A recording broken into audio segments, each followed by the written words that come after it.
voice of free speech. The truth delivered. Common sense for the American people. Welcome to the Scott Jennings Show. Tom Homan gets results in Minnesota. We have audio from his press conference coming up. Major medical groups finally admit that mutilating children is a bad idea. And Michigan Senate candidate John James joins us live. It is Wednesday, February 4th. This is the Scott Jennings Show. Common sense for the American people. We are back in the Big Apple today and on the birthday of a man who understood common sense. Ronald Wilson Reagan, born on this day in 1911. Breaking news to start the show, and this just into the Scott Jennings Show. It appears the talks between the United States and Iran that were scheduled for Friday have been canceled. This comes as the United States continues its military buildup in the region. We'll track this story throughout the show. We have other news in Minnesota, where the president's border czar held a press conference this morning. And once again, the man gets results. Tom Homan announced he has secured widespread cooperation from county jails across Minnesota. And as a result, ICE is able to draw down about 700 agents from the state. That is exactly what President Trump wanted, cooperation instead of resistance, and Homan delivered. About 2,000 ICE agents remain in Minnesota, and Tom Homan made clear today that mass deportations will continue. Here's Cut 11. For those who are not a national security threat or public safety risk, you are not exempt from immigration enforcement actions. If you're in the country illegally, you are not off the table. Clear, direct, no confusion. Homan delivers. And more polling emerged today backing up the Trump-Homan agenda of mass deportations. Marquette National Survey, 56% of Americans favor deporting all illegal aliens versus 44% who say they do not. Homan also said today he personally asked the Minneapolis police chief to take down those civilian roadblocks that we reported on yesterday. The chief did remove them, but as we told you, nobody was arrested. That prompted a statement from the Police Officers Federation of Minneapolis. These are the men and women who actually wear the badge. They say civilians have no legal authority to stop, detain, question, or search anyone, and that blocking roadways is illegal and dangerous. And when officers try to clear these blockades, they are met with hostility and escalation. Then comes the line from their statement that tells you everything you need to know. Officers enforcing basic traffic and safety laws are not taking sides. They are preventing chaos and potential harm. Preventing chaos. That is the job of the cops.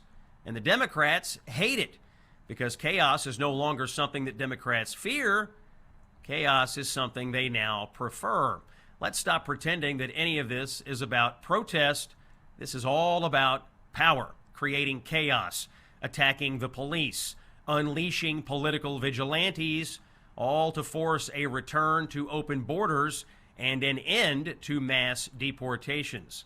And that's why, once again, no arrests were made in the blockade fiasco. The Democratic politicians in Minnesota don't want their own agents of chaos to be arrested. But this hostility toward law enforcement isn't confined to Minneapolis. It is national. It is now Democrat Party orthodoxy to demonize ICE, no matter who you are or where you represent. Let me show you. Here's Cut 4. This description, what you have put forward and what we've seen across this country, ICE is not law enforcement. They're also not immigration enforcement. They are literally Trump's personal paramilitary force turned against civilians, no different than many authoritarian regimes around the world.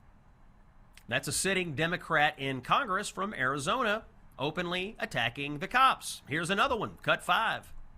ICE is uniquely and deeply an American creation. A lot of my colleagues have called ICE the Gestapo, which makes them seem foreign and new. It allows people to say that what we're experiencing right now is in some way unprecedented, but this isn't a new phenomenon. If you just look back throughout our own nation's history, look back to the slave patrols or to racial segregation enforcement, if we look at the decades of run-of-the-mill racism and authoritarianism, what we're seeing is America doing American things. That's not reform. That's slander. Still not convinced? Here's cut 6.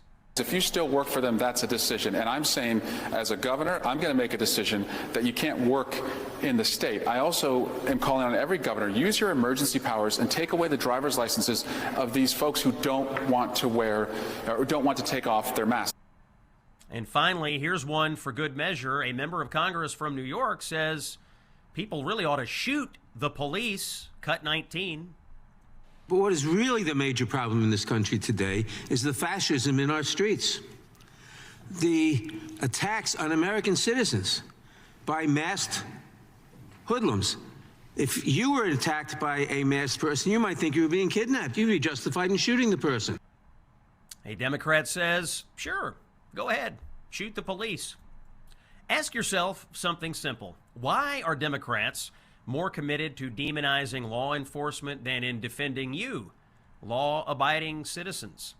And now another clear example from New York City Mayor Zohran Mamdani, who recently made a hospital visit, not to see a police officer, but to see the man who stabbed a police officer with a knife. Here's cut 14. And as you said, I spoke with the Chakraborty family and I visited Chavez in the hospital. And there is no family should have to endure this kind of pain. Baba, no! Hey, put the knife down! Put the knife down! Put the knife down! Put the knife down! Move! Put the knife down! Put the knife down! Put the knife down! That audio you heard there, that's the audio, the sound of someone stabbing a police officer with a knife. So a police officer in New York is attacked in the line of duty, and Zohran Mamdani shows up to comfort the attacker. That is your Democratic Party, America, in 2026. They have chosen a side. It is not the police. If you're a cop in America today, simply doing your duty, enforcing the law, this is the message that you receive. For that, you will be threatened, you will be demonized, and if you are attacked, your attacker will be treated as the victim. That's why law enforcement morale is collapsing. That's why some cities are unraveling. That's why chaos keeps winning. The Minneapolis Police Federation said it plainly. Officers, they say, are being scapegoated for doing their jobs. Scapegoated. That's the words of the cops in Minneapolis. The choices in this country are rather stark, aren't they? Order versus anarchy, cops versus chaos, law enforcement versus lawlessness. Now, Republicans still believe something dangerously unfashionable, that laws should be enforced, that police deserve our support, that streets don't belong to angry mobs. But Democrats believe something else, that chaos is an acceptable political tool, that it's a good thing. Ladies and gentlemen, Minneapolis isn't a warning. It is a preview of what's to come. I hope you're ready, America. Democrats are openly for chaos. Republicans right now are openly for the cops. This is the Scott Jennings Show. You're listening to it on Salem. We're broadcasting live today from New York City, and we have one more bit of news for you. This news comes on the topic of aches and pains. We've gone right to the source here. Let me share a story from a man named Rod in Texas. Rod says, I'm 64 years old, and I used to build houses on the side, and years of physical work left me with excruciating back pain that became unbearable. I finally gave Relief Factor a try, and within 4 days, most of the pain subsided. Over the next few weeks, it continued to improve, Rod said. And here's a quote: being pain-free is indescribable. I've seen improvements in the Jennings household, from Relief Factor. My own life is somewhat complicated. I fly all around the country. A lot of wear and tear on old Scott, but Relief Factor protects me. Other members of my family are using it. My dad, Jeff Jennings, he's down in Florida for the winter now. He's going to play lots of golf, pain-free in his retirement, thanks to Relief Factor. If pain has been holding you back, try Relief Factor's 3-week quick start and see how it works for you. Call 1-800-4RELIEF or go to relieffactor.com. Ask yourself a simple question: how would it feel to be out of pain? We might just get the answers from Relief Factor. This is Scott Jennings on Salem. We're going to take a break, but coming up next, major medical organizations have finally abandoned ship on the child mutilation industry known as trans surgeries. You don't want to miss it. Stay with us here on Salem. Welcome back to the Scott Jennings Show. More breaking news for you today, and it is a political earthquake. Two of the most powerful medical institutions in the United States just blew up one of the left's most protected sacred cows. The American Society of Plastic Surgeons and the American Medical Association have now both gone on the record saying the same thing. There is insufficient evidence to justify gender transition surgeries for minors, and these surgeries should generally be deferred to adulthood. That's not conservative media. That's not Republicans. That's not Donald Trump making a social media post. That is the medical establishment finally backing away. The plastic surgeons, 11,000 of them, now warn that chest, genital, and facial surgeries for minors are irreversible and unsupported by solid long-term evidence. And the AMA, for the first time, is saying out loud what trans cult activists spent years trying to suppress, that we don't actually know if any of this helps kids, and we shouldn't be mutilating them while we figure it out. This is a total collapse of a narrative. Now, the AMA is enormous. The AMA, the American Medical Association, was among the leading groups opposing laws trying to restrict gender-affirming surgeries for minors just a few years ago. And the media would regularly cite the AMA to create an impression of expert consensus on this issue. The current shift isn't based on any significant change in the data available. The data really has always been non-existent. This all speaks volumes about how previous recommendations that ruined countless lives were based on politics instead of sound science. And here's the truth that they will not say on cable news. Well, nobody will say it but me. This breaking news does not happen unless Donald Trump wins the election in 2024. It simply does not. For years, American medicine was hijacked by insane political ideology. Doctors were told to mutilate first and ask questions. Well, never. Raise concerns and lose your license. You get ostracized from your peer group. Ask for evidence. You get labeled a bigot. This wasn't science. It was intimidation. Trump's victory in 2024 didn't mandate outcomes. It simply ended the reign of fear. It signaled to institutions that, hey, you can speak the truth again. Come out from the shadows. There's nothing to fear anymore from the government that would have previously punished you into oblivion for simply telling the truth. Institutions now know you can follow the data again, and you won't be destroyed for telling the truth. Once that happened, once Trump came back into office and set the agenda on telling the truth, the dam finally burst. Both the AMA and the plastic surgeons now cite systematic reviews, including the Cass review in the United Kingdom, which found the evidence for puberty blockers and hormones in minors to be, quote, remarkably weak. Let me translate for you here. The emperor has no clothes. Now, the left's response to all of this has been frantic. They say, oh, nothing's changed. They say This is consistent with past guidance. That is a lie. When the AMA says the evidence is insufficient and surgeries should generally wait until adulthood, the Overton window didn't just move a few inches. It moved violently. This isn't a ban. This isn't hate. This is medicine rediscovering first the rule that they all are supposed to follow: do no harm. And make no mistake, this moment exposes the scam. They told parents this was settled science. They told America there was consensus, and they smeared anyone who dissented. And now the institutions admit we were experimenting on children.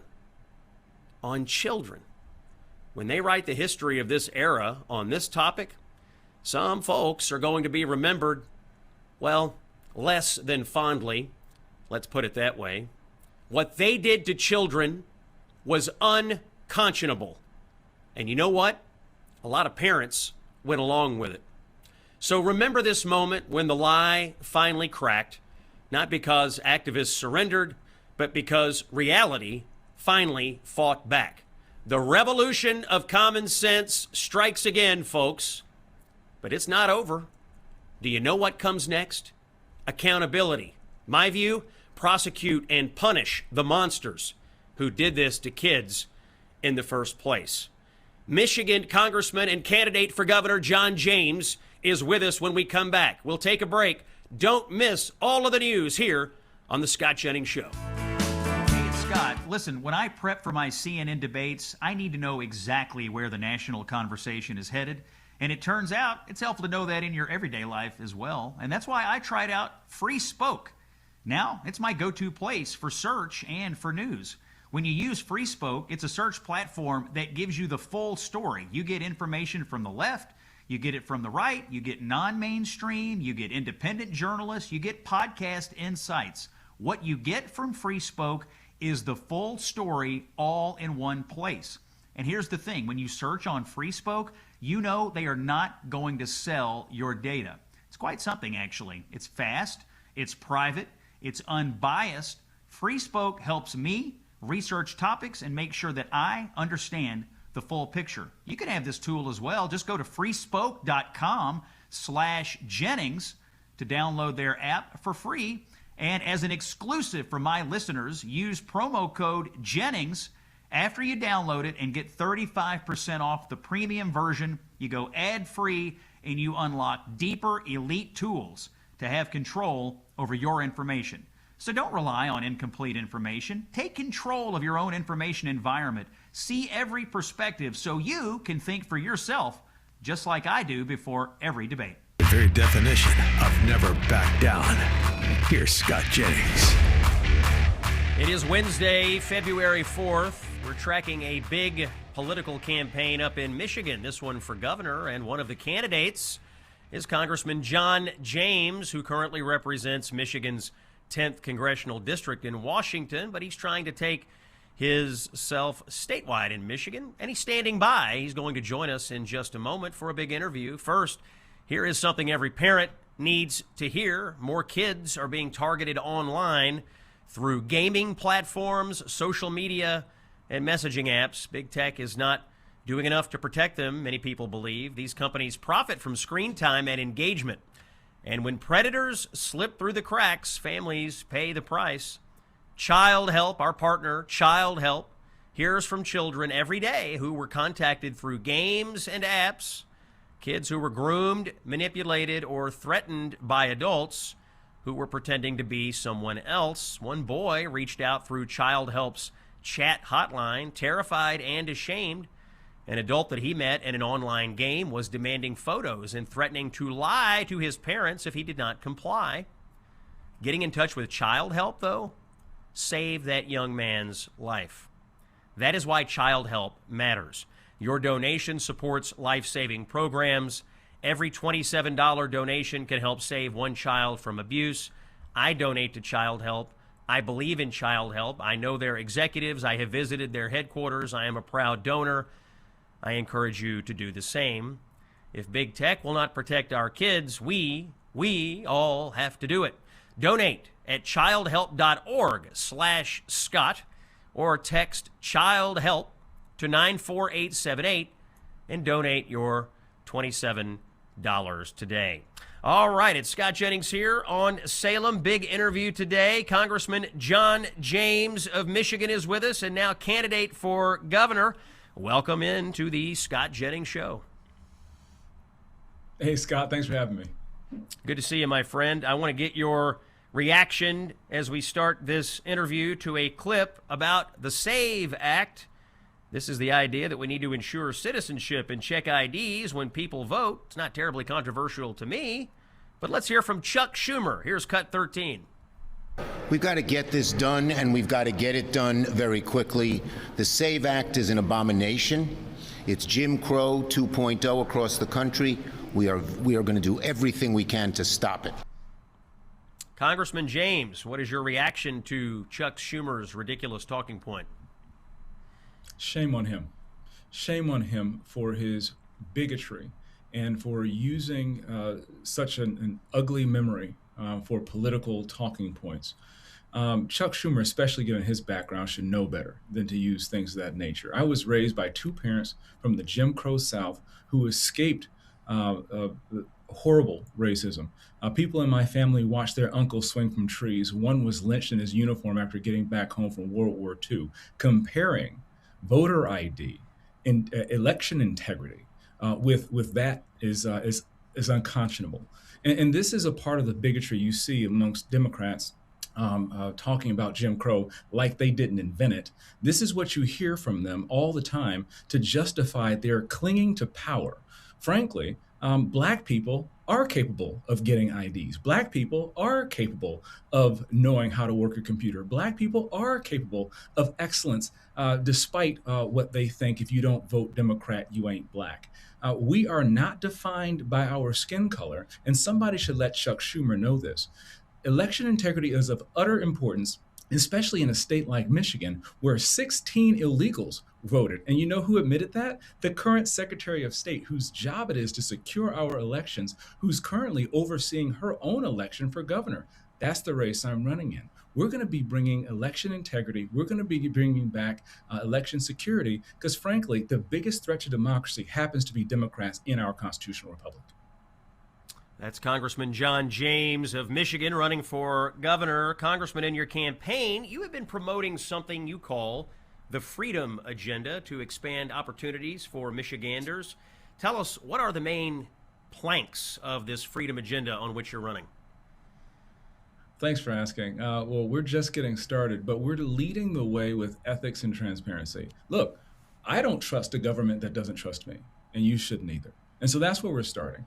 We're starting with the truth. We're starting with ethics. And we're going to be driving that, frankly, by leading by example. I'm a West Point graduate, and graduates of West Point and cadets believe that we'll not lie, cheat, steal, nor tolerate those who do. And so making sure that we root out anything that gives the perception of impropriety is where we need to start. The first thing I'm going to do, I'm going to open up my personal finances, just like I do in Congress, to people of the state of Michigan, because it's absolutely essential that the people of the state of Michigan, after 7 years of power-hungry Gretchen Whitmer and Democrats in Lansing, that they know I'm making decisions in their best interest and not my own. We're also going to stop the revolving door of politicians to lobbyists.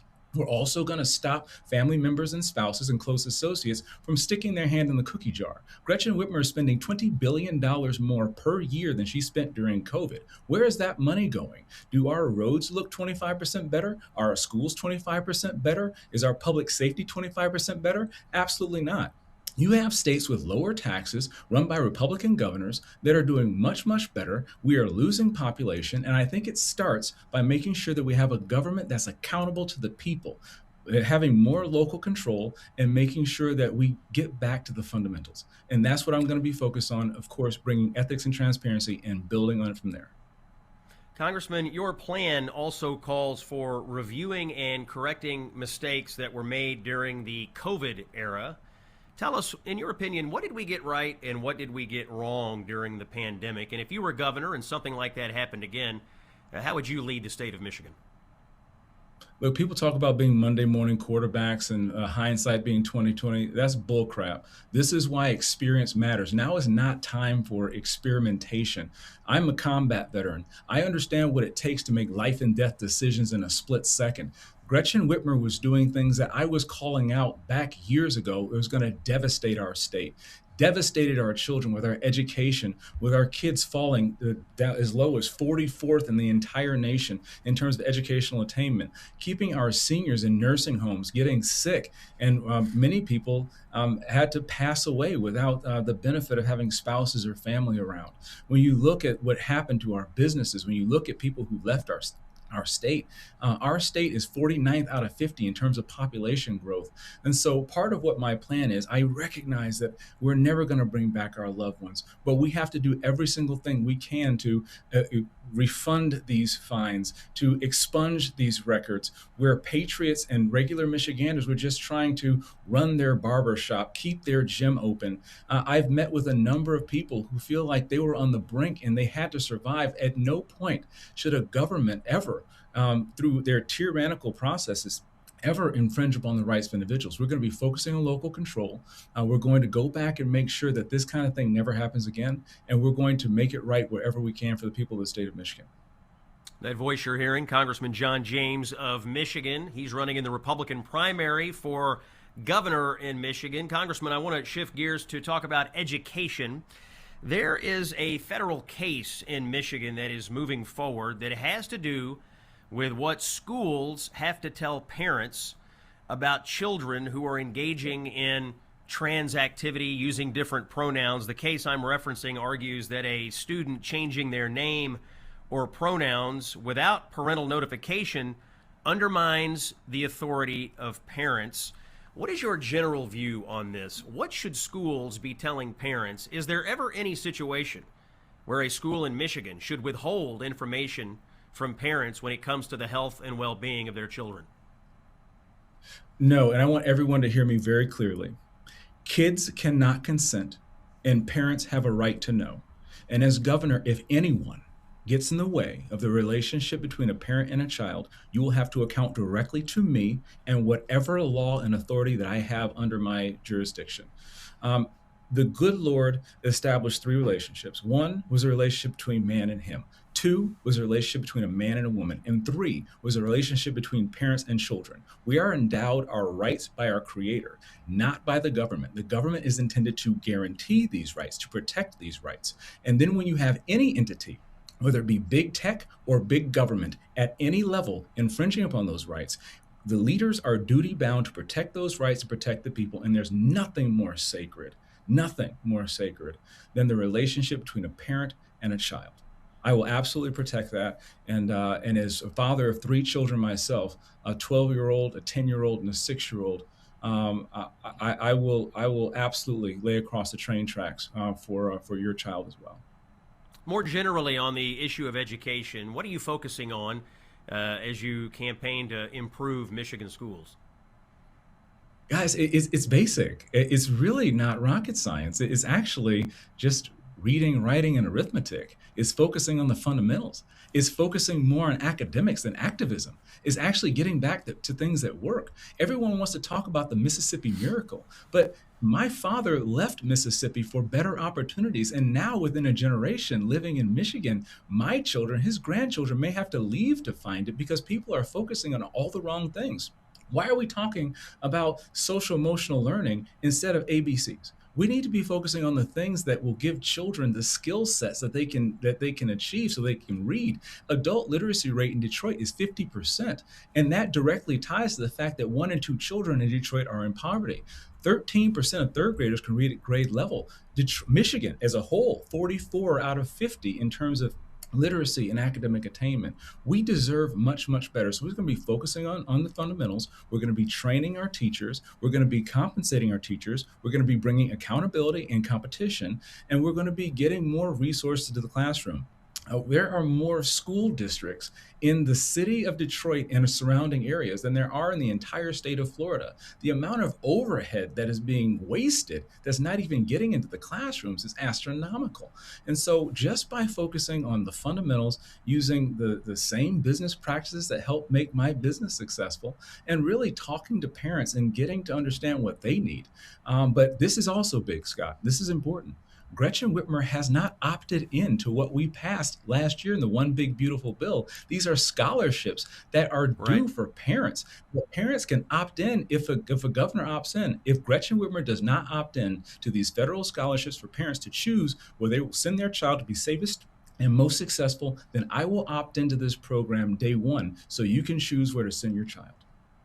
That's Congressman John James of Michigan. He is running in the Republican primary for governor of Michigan. Gretchen Whitmer is on her way out, and Republicans are trying to take over the beautiful, I was just there the other day. The Capitol there in Michigan is absolutely gorgeous, and we'll see what happens in Michigan this year. Congressman James, thank you for joining us. We're going to take a break. When we come back, a little bit more immigration news that you don't want to miss. Stay with us. It's Scott Jennings on Salem.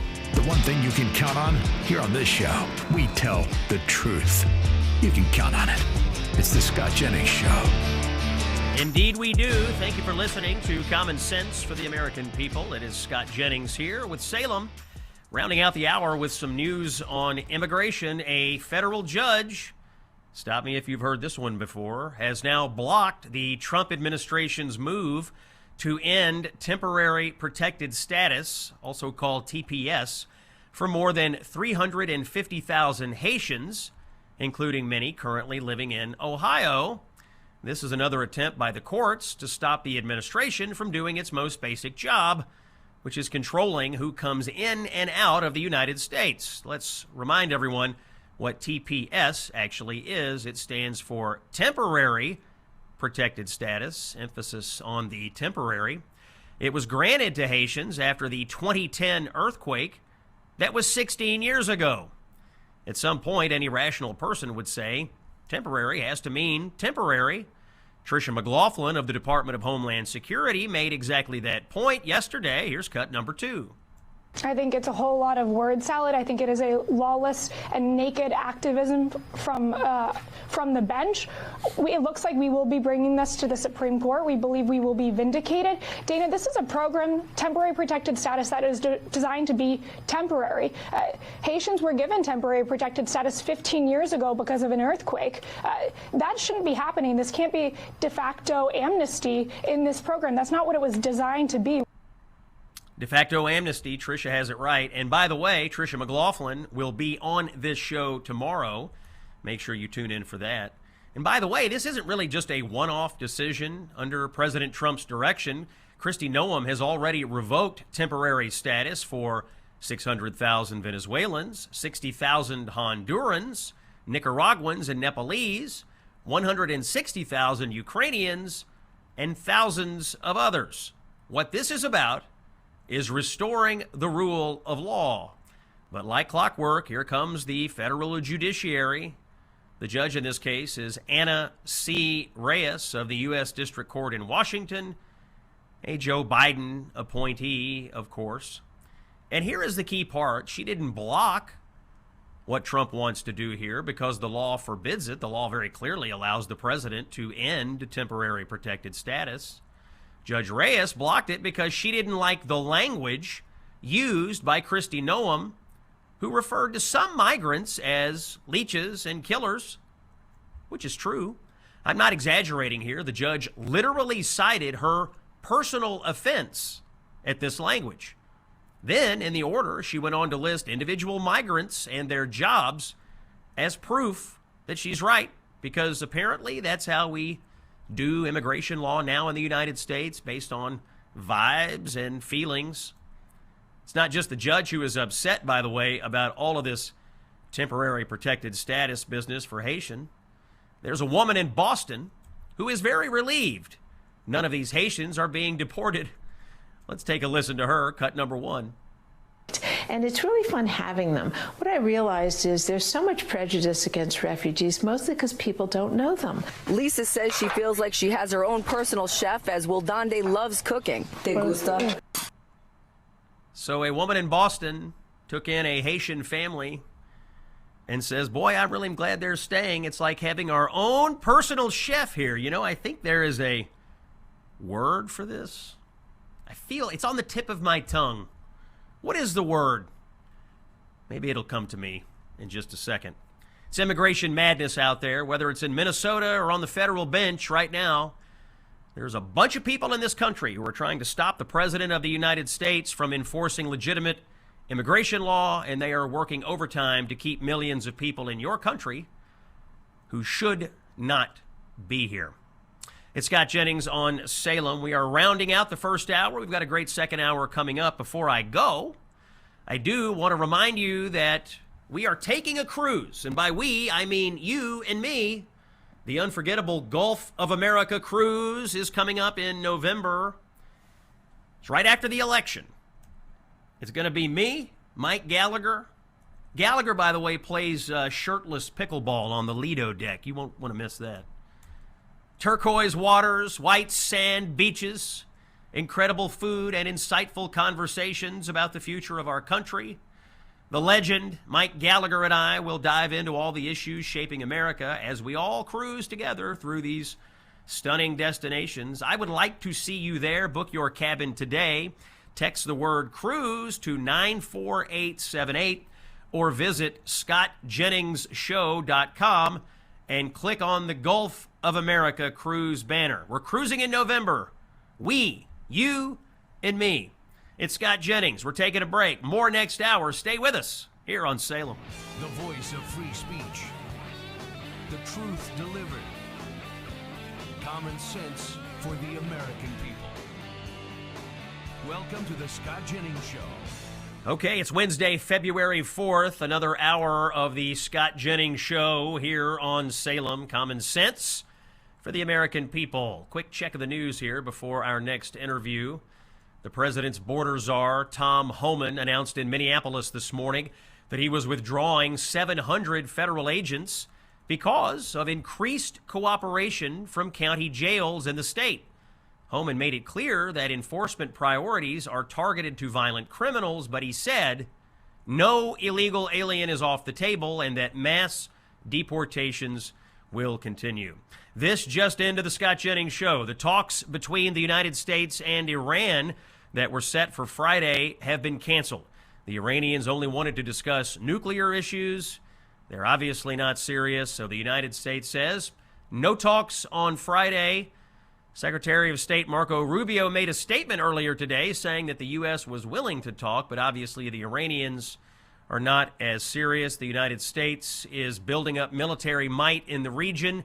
There are sources in the government telling some news outlets that President Trump is now more inclined to do a military strike against Iran.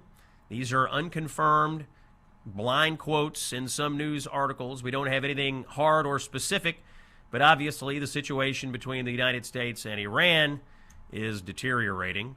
Ryan Wesley Ruth, who was convicted of attempting to assassinate President Donald Trump at his Florida golf course, has been sentenced today to life in prison, I believe, plus 84 months. He'll never see the light of day again.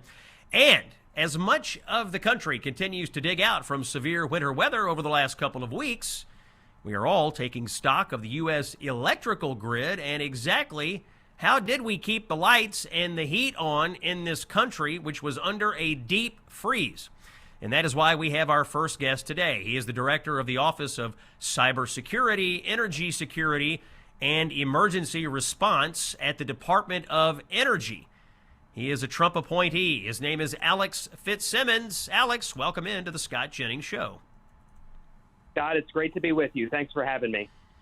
Yeah, really glad you were able to hop on with us today. So this winter weather strained the United States and its electrical grid. My understanding is you were one of the people at the Department of Energy who was working feverishly to keep the grid online, to keep it from failing after years of Democratic mismanagement. So my first question, Alex, is How did you do it?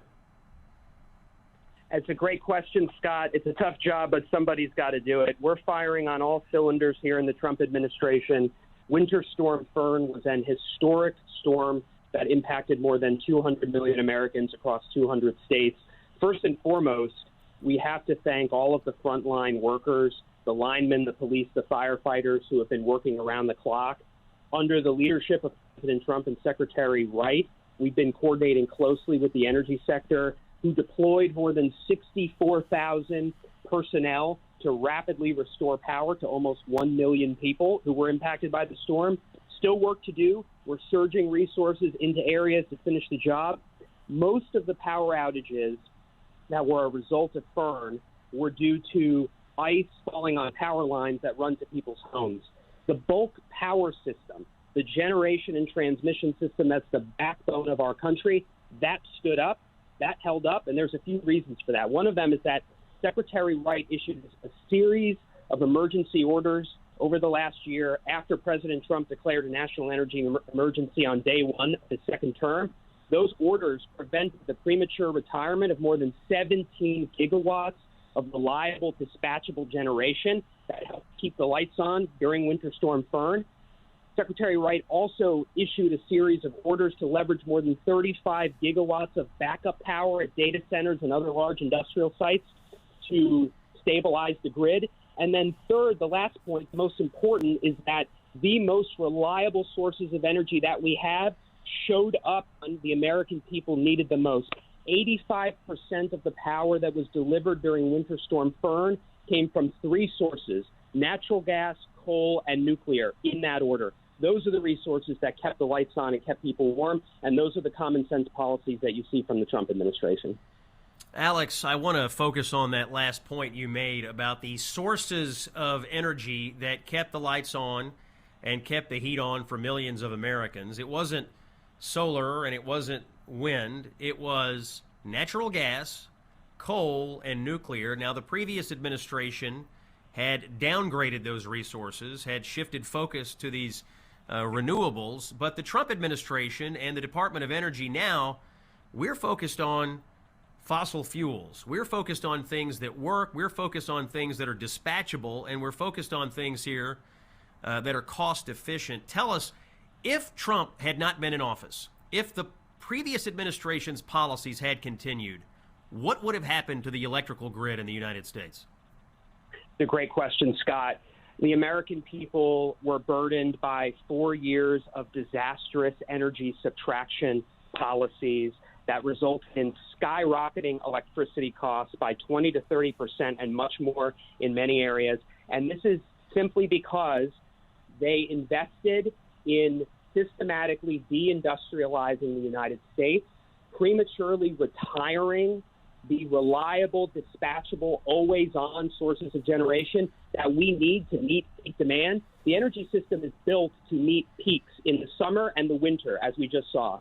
If we don't do that, people die. And the grid operators have been warning us for years that resource adequacy and reserve margins have been shrinking because of the disastrous energy subtraction policies of the previous administration. So we have replaced that energy subtraction agenda under President Trump and Secretary Wright's leadership with an agenda that's focused on energy addition and unleashing all of the most affordable, reliable, and secure energy resources that we have. Everything, as I mentioned, from natural gas, coal, nuclear, hydropower, geothermal. This is the resource mix that we need to keep the lights on. As I mentioned, 85% of the electricity across the country during Fern came from those resources. Those were the ones that stepped up to deliver power when people needed it most. That's Alex Fitzsimmons, a senior executive at the U.S. Department of Energy, a senior appointee of President Trump. Alex, we've been hearing for years about grid reliability problems. How worried should Americans be that we could have blackouts or brownouts? A lot of these warnings and reports that we've seen on this were all written before the rise of AI data centers. Should the average American be saying to themselves, well, we might be in a world where brownouts and blackouts are going to become the norm if certain changes to the grid aren't made? I think that was certainly the direction we were heading under the previous administration's policies. DOE published a report early last year that said under the direction that we were heading, we were set to lose 100 gigawatts worth of reliable dispatchable generation by 2030. At the same time, we might have to build an additional 100 gigawatts of new generation and supporting infrastructure to accommodate load growth, win the AI race, onshore manufacturing, and restore American competitiveness. That would have resulted in 100 times more power outages for the American people. Not 100% more, 100 times more power outages by 2030. That was the course we're on. We have dramatically reversed course. As I mentioned, Secretary Wright's orders last year alone prevented the premature retirement of 17 gigawatts of power, mostly coal-fired power, that would have otherwise left the bulk power system and would have been unavailable to run. Some of those units, coal plant in Michigan, was operating at 650 megawatts every day during the winter storm, would not have been available to run if the previous administration was allowed to shut down that and other resources like that. And so what we're focused on now, as President Trump has said, is restoring energy dominance. And it's a department that's a three-pronged strategy to stabilize, optimize, and grow the energy system for the American people. That's Alex Fitzsimmons. He is the director of the Office of Cybersecurity, Energy Security, and Emergency Response at the Department of Energy, and he is working hard to keep your lights on and keep the heater going as we all face this winter weather. Alex, thanks for joining us. We're going to take a break. When we come back, the Super Bowl is coming, and I want to talk about sports gambling. I got a great guest for it. You don't want to miss it. Stay with us here on Salem. Hey, Scott Jennings here. I want to personally invite you to join me, along with my friend Mike Gallagher, for a powerful week on the Gulf of America cruise, November 14th through November 21st, 2026. That's this year. We'll cruise through crystal blue waters, visit incredible ports like Half Moon Cay and Cozumel, and enjoy the first-class hospitality of a luxury cruise ship. All week long, you'll have time with us. You'll do meet and greets, photo opportunities, Q&A sessions, and the chance to hear behind-the-scenes stories that you can't or won't hear on the air. You'll also be immersed in inspiring keynote speeches and in-depth sessions as we enjoy real connection designed to strengthen your resolve as we mark the 250th anniversary of our great nation. Don't miss this. Sign up today. Look forward to cruising the Caribbean with like-minded people who care deeply about our country. Reserve your cabin today by clicking the link or scanning this QR code. Ready for more common sense? Here's CNN's senior political commentator, New York Times best-selling author, and America's favorite political pundit, Scott Jennings. It is Wednesday, February 4th, Common Sense for the American people, and it is Super Bowl week. A record-breaking amount of money is expected to be wagered on Super Bowl Sunday, with the American Gaming Association projecting over $1.76 billion will be legally bet by roughly 67 million American adults on this year's game. Joining me to discuss, Jonathan Cohen is back on the show. He's the author of Losing Big, America's Reckless Bet on Sports Gambling. Jonathan, welcome back to the show. A lot of money will be bet. A lot of money will be lost. What are you seeing out there on the sports gambling front this week? Well, a lot of money will be lost, not from me, but I will be one of the 67 million Americans placing a bet. I happen to like Kenneth Walker under for rushing yards, in case you're asking.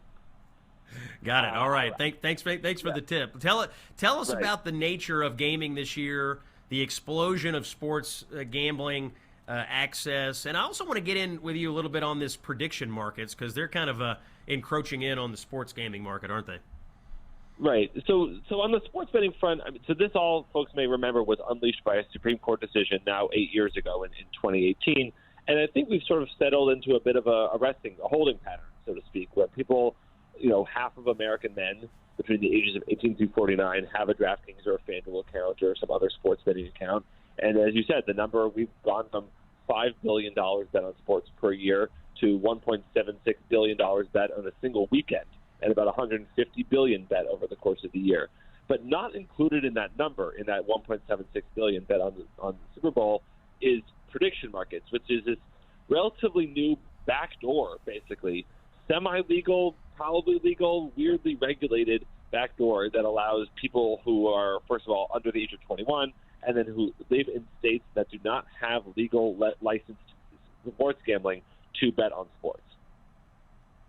Yeah, these prediction markets, tell us the difference between putting money into a prediction market on the Super Bowl versus just opening up DraftKings or FanDuel or whatever your app happens to be. There is a difference, and there's a dispute right now, right, about whether these things are actually legal in certain places. There's a lot of legal back and forth going on.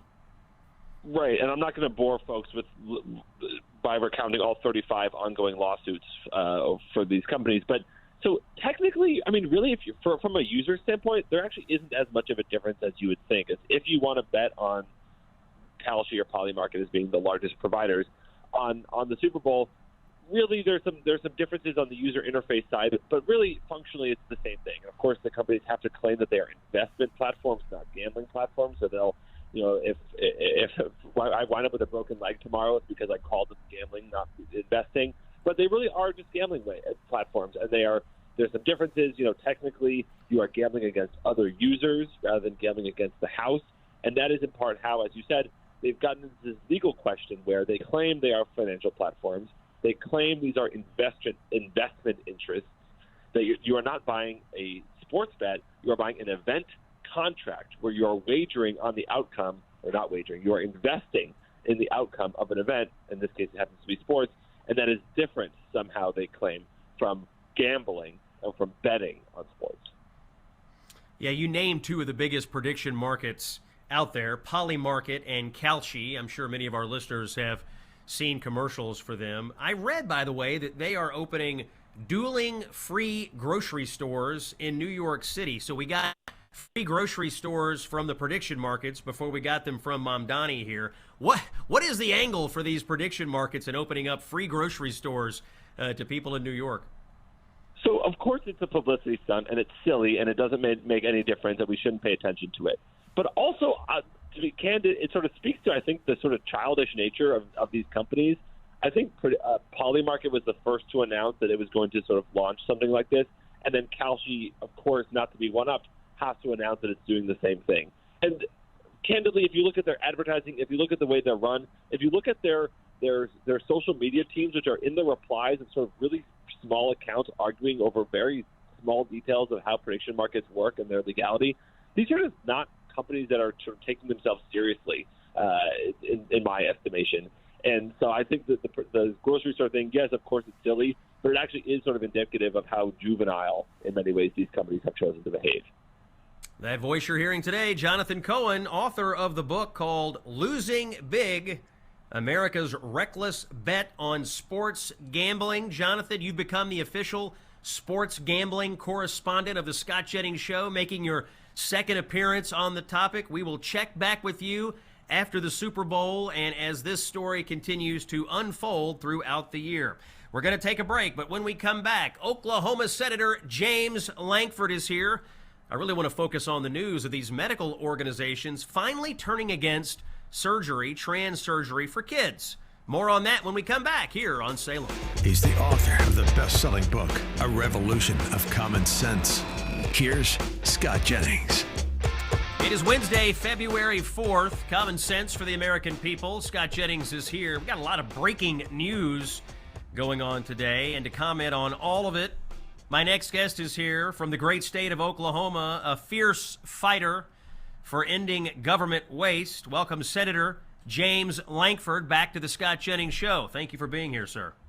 You bet, Scott. Glad to be able to do it. All right, let's start with this. I know you've been a big advocate on this topic. What did you think last night and again today when we got the news that the American Society for Plastic Surgeons and the American Medical Association made statements finally admitting that there is no good reason to be putting children through transgender surgeries? This was tectonic news in the medical community. How did it land for you, sir? Oh, it landed extremely well, and it's a very odd thing when I have to say we finally caught up with Europe. The European physicians have noted this for a long time to say you should not do surgeries to be able to transition the sex of an individual, especially as a minor. We have no idea how it affects that future bone development, their organ, the rest of their lifespan. This is totally experimenting on them as if they're a lab rat to be able to know what to do on this. And so finally, the AMA and the plastic surgeons are finally catching up to where Europe has been for a long time and where basic common sense has been for a long time on it.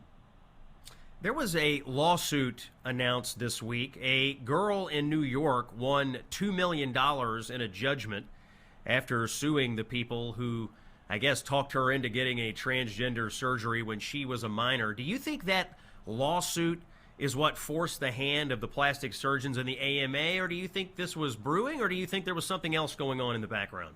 You know, it is hard to tell. I would tell you I was with Secretary RFK Jr., Robert F. Kennedy Jr., I don't know, a month ago at the HHS headquarters, where he announced the change in policy that the United States is going to no longer have any funding for any transgender surgeries for minors. And the bigger issue for them was any hospital that performs those surgeries would lose their Medicare and Medicaid funding. I mean, he laid down the marker on it. What I assume is AMA finally woke up to the reality and said, we're going to go ahead and say the quiet part out loud, that there is no medical counsel on this. We have no idea where things go on it. And when people start being held to account, which has happened to several physicians now, to say, you didn't tell me anything about any of the side effects, what would happen. You gave me no counsel. You just immediately went in and started removing parts of my body as if that was nothing. No, those physicians should be held to account. So I think the combination of RFK Jr.'s announcement, HHS, the consequences on the hospitals that do Medicare and Medicaid, and the litigation are all coming to a head now. Quite frankly, it's where the American people have been for a long time. Yeah, I also think there's one more issue, and that is, I think the medical community, they take their cues from what will happen to them if they do certain things. Under a Biden administration, if they had said any of this, they would have been hammered by the President of the United States himself. Donald Trump wins in 2024, and all of a sudden we all now have permission to engage in common sense, tell the truth, and do things that make sense for the American people. My view is, if Trump hadn't won the election, these statements from the plastic surgeons and the AMA don't come out. You agree with that? Yeah, I do agree with that, because obviously HHS would have been pushing the new feature that they're going to have for transgender minor surgeries and how they're going to try to fund it even more. The last year of the Biden administration, National Institute for Health spent $250 million doing research on lab rats, mice, and monkeys on trying to develop better, more effective transgender surgery methods and medications. $250 million of our tax dollars were spent during the last year of the Biden administration by NIH on this. All of that has stopped, all of it, based on the Trump administration coming in and saying this is ridiculous. So, yes, I do think that makes a significant difference. All right, let's move on to Iran. The latest news there is that the talks between the United States and Iran that were to have occurred on Friday have collapsed. They are not going to occur. There are senior government officials telling Reuters and other news outlets that the president is now more inclined to do a military strike against the Iranian regime. What do you think about this breaking news? Is it time for the United States to engage here on behalf of the protesters who are being slaughtered in the streets? Yeah, it's not just the protesters in the streets that are definitely being slaughtered by this regime. It's the regime threatening every nation around them, and the regime determined that they're going to go back to developing a nuclear weapon. President Trump made it extremely clear that we are not going to allow them to develop a nuclear weapon by putting the massive ordnance penetrators, those bombs, straight down the chimney shaft to be able to set back their program by months to years on it. Iran has turned around and said, nope, we're going to continue to be able to work on it anyway and start the process of rebuilding. The president said, we'll sit down with you, we'll negotiate, we'll talk about ending the nuclear program, what it takes to be able to do that. But if Iran walks away, they know extremely well, we know their address, and we're determined. We are not going to allow the largest nation state in the world that sponsors terrorism to also have a nuclear weapon. That's a very bad recipe for the entire world. We understand full well after 9/11, 2001, when a group says we want to kill Americans and destroy Americans, we take them seriously, and we're not going to allow that to happen again. It does feel like we are on the brink of military conflict. Yesterday, an F-35 from the USS Abraham Lincoln had to shoot down an Iranian drone. You had Iranian gunships approaching an oil tanker in the Gulf there. Do you feel like it's more likely than not that we are going to see military action here, or are you unsure at the moment? You know, there's we can always step away from the brink at this point, but we have all the military assets necessary in that region right now to be able to stop the regime from advancing their nuclear weapons. We have naval power, we have air power, we have all the assets in place that we need to be able to defend our allies in the region, as well as to be able to defend our own nation from a future planned attack by Iran. So our beef has been very, very clear. Our problem is not with the Iranian people, it's with the Iranian regime. They are the problem. They are the sponsors of terrorism. They fund the Houthis and Hamas and Hezbollah. They kill their own people. They are the issue on this. And every administration for the last 25 years has said this can't be allowed. President Trump is the only one to actually say, no, we're going to make sure it's not actually allowed for you to advance to a nuclear weapon. Let's talk immigration. This morning, Tom Homan said they're getting some more cooperation from the jails in Minnesota, so he's able to pull out 700 ICE agents. There's still about 2,000 federal law enforcement in Minnesota. And we have this comment just in from the president himself. I want to play it and get your reaction. Cut 21. Speaking of Minneapolis, what did you learn? I learned that maybe we can use a little bit of a softer touch, but you still have to be tough. These are criminals. We're dealing with really hard criminals. But look, I've called the people. I've called the governor. I've called the mayor, spoke to them, had great conversations with them, and then I see them ranting and raving out there, literally as though a call wasn't made. What do you think, Senator Langford? Softer touch warranted here? What's your view of the administration's positioning on what I think is a nullification crisis going on in Minneapolis right now?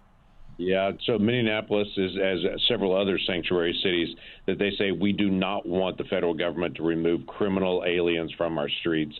That's not where the position is for the American people, nor for the vast majority of the people of Minneapolis, I would assume. They don't want individuals to say we're going to let criminals run free as long as they illegally cross the border first. That makes no rational sense.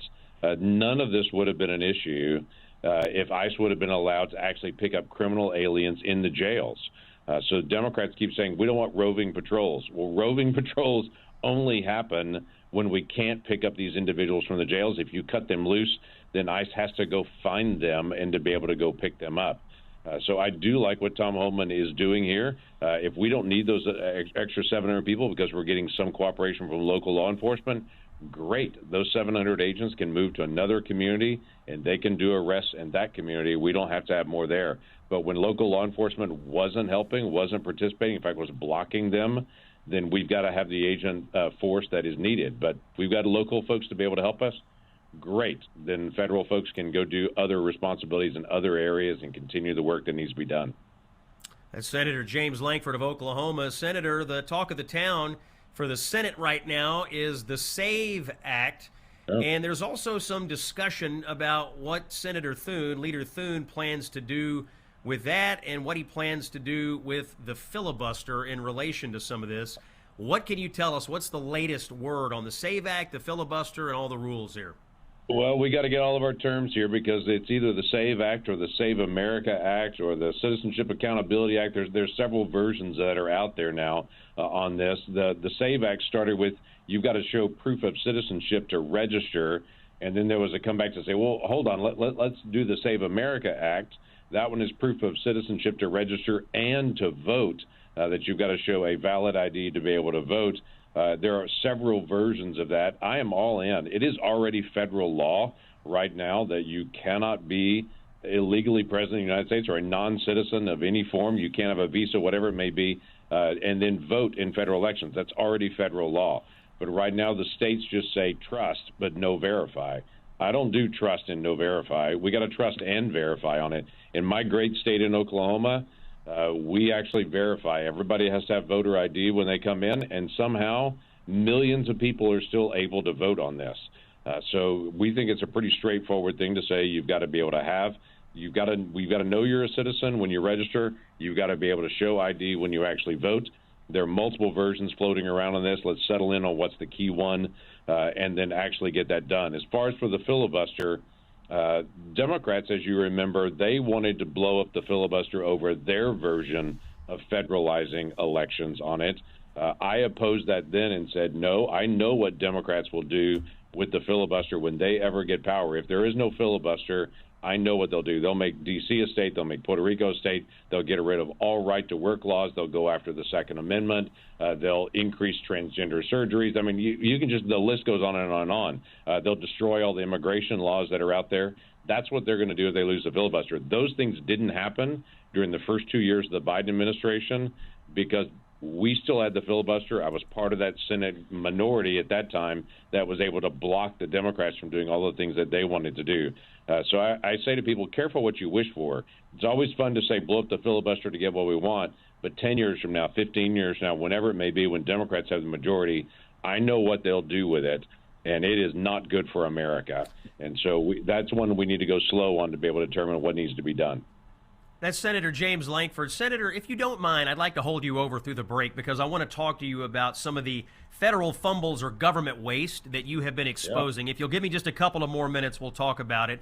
I do need to give our listeners a quick story from a man named Keith in Washington, an extremely active guy, former college athlete, martial arts instructor, teaching multiple classes a day, but a lot of wear and tear on this guy. His body was breaking down.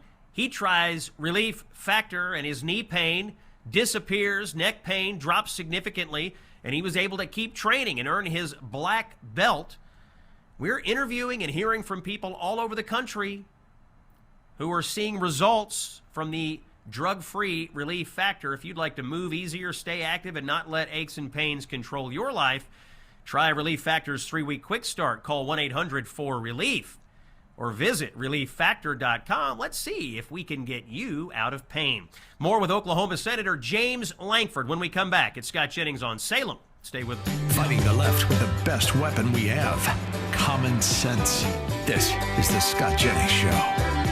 Closing out the hour here on Wednesday, February 4th, I want to remind you again that I'd like to see you on a cruise ship in November. How will I see you? Because I'll be on it. Along with Mike Gallagher, we're going to have the Gulf of America cruise November 14th through the 21st. Get your cabin. It's a great ship, a great itinerary. We're going to have a lot of fun on the ship. Text the word cruise to 94878. That's cruise to 94878, or go to scottjenningsshow.com and click on the Gulf of America cruise banner. Go on the Gulf of America cruise with Mike Gallagher and Scott Jennings. If you're dreaming of a warm vacation, we can give it to you. Guys, do we have the president, by the way? We do. All right, before we get back to Senator James Lankford, this just into the Scott Jennings Show. We were just discussing the possibility of military strikes on Iran. Let's hear this just in from the president. Should the supreme leader in Iran be worried right now? I would say he should be very worried, yeah. He should be. As you know, they're negotiating with us. I know they are, but the protest... That's the president talking to NBC News. Back with us is Senator James Lankford of Oklahoma. Senator, during this Super Bowl week, you have been spending some time highlighting some of what you call the worst federal fumbles, also known as government waste. Tell us about this project of the federal fumbles. Give us some of the most egregious examples that you've uncovered. Yeah, this is my 9th year of doing this. It's a football theme on it because I love football as well. But every year for the last 9 years, we go through and be able to highlight areas of waste so we can expose it and try to get rid of it. It's not just to be able to call it out. We find practical ways to be able to solve and get rid of it. The biggest waste last year was the government shutdown that Democrats did. 43 days, the longest shutdown in history. But everybody says it was no big deal. Actually, we lost $85 billion in waste during that shutdown, $85 billion in that 43-day shutdown. So it was very significant to us. I called out something I mentioned to you earlier on that. $250 million was spent by NIH studying transgender surgeries and procedures and medications on mice, rats, and chimpanzees. There was a COVID study on fish to see how COVID affects fish. We sent more money to a Chinese lab so they could test beagles and do testing and experiments on beagle puppies on a Chinese lab. We found an area where we worked with the administration to be able to solve this past year. The VA was actually still sending out medical records to veterans using a CD-ROM. When is the last time you saw a computer that had a CD-ROM on it? No one could even open the medical records they were sending out on it.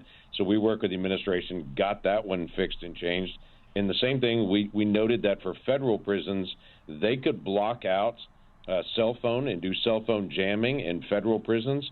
But if a cell phone got into a state prison, they were not being allowed to jam those and block those. So we work with the administration also to be able to fix that as well. So our focus is to find areas of waste or abuse or areas where the regulatory stuff makes no sense and to be able to fix it, save us money, and have a more common sense government. Today, Senator, it was announced that Vice President Vance is going to be leading a federal task force looking into waste and corruption, I believe focused on the state of California. We know about the fraud scandals going on in Minnesota. Do you believe that we're going to see just unfathomable amounts of money by the time all this is over with in absolute fraud at the state level, federal money just being wasted, fraud, stolen, etc.? I mean, are we just at the tip of the iceberg here?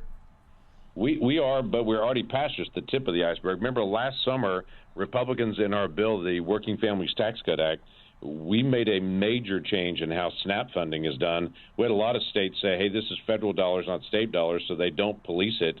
They don't check for fraud at all. We had some states with a fraud rate as high as 60% in their SNAP program because it's not their money. It's somebody else's money. We changed that and said, you know what? If they've got a fraud rate that's up there, the state has to pay for all that. I think suddenly when the state has to pay rather than the federal taxpayer does, states are going to figure out how to be able to solve fraud. We did the same thing in Medicaid, where we actually prevented people that are not legal in the United States from getting access to Medicaid. That's one of many changes that we had to be able to take on the fraud. So we've already been after this issue of fraud, and we've got a president that's willing to be able to take it on as well. That voice you're hearing today, Senator James Lankford of Oklahoma. Sir, thank you for joining us. We appreciate your insights as always, and we will have you back soon. We are closing out hour number 2 of the Scott Jennings Show today. The big news, of course, is that the United States talks with Iran have fallen apart, and it seems like military intervention is more likely now than it was a few hours ago. Join us again tomorrow. Scott's out. Thanks for joining us here on Salem.